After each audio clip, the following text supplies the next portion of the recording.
Magandang gabi po sa inyo. Muli po, narito po tayo upang interviewin ang isa pong miyembro ng Marhanas Community. Narito po siya. Ano po bang pangalan po nila?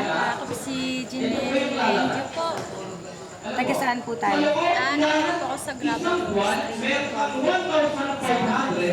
Ano po ang lagay ng buhay po natin mula nung hindi pa po kayo nakakabili ng lupa sa Marhanas? Ano po, para mabigat po kasi syempre nung parang wala kang sariling bahay, kumbaga parang palipat-lipat, kumbaga parang talaga po mahirap po talaga sa katulad namin na nagpapaaral ng mga anak. Nandito lang po tayo sa Gulilon, palipat-lipat po.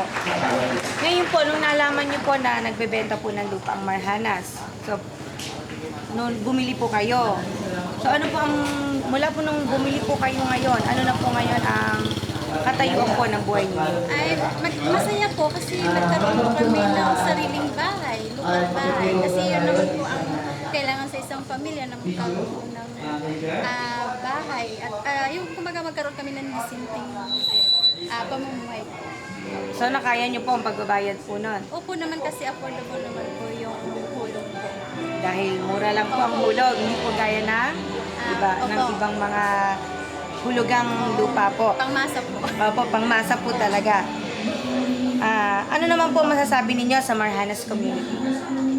Sa tingin ko po ay nakakatulong po talaga sa mga katulad ko po. Nangangarap po na magkaroon po ng bahay at lupa na hindi po nakakatulong sa mga mamahaling sitwasyon.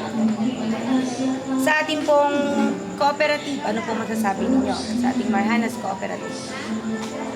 Maganda po, kumbaga sa ngayon po, marami po mga benepisyo sa mga miyembro at kami rin po ang nakikinabang na miyembro. Sa ating pong Marhanas na mga officer o member po ng ating Marhanas, ano pong masasabi niyo sa kanila? Ano naman po sila, kumbaga approaching naman po sila mga mababait po, ganun po, kumbaga hindi ka po mahingi ang umapit sa kanila. Sa ating pong chairman, Mario Nazareno, Napakabait po. napakabait po. Lagi niyo po nakakausap. Opo.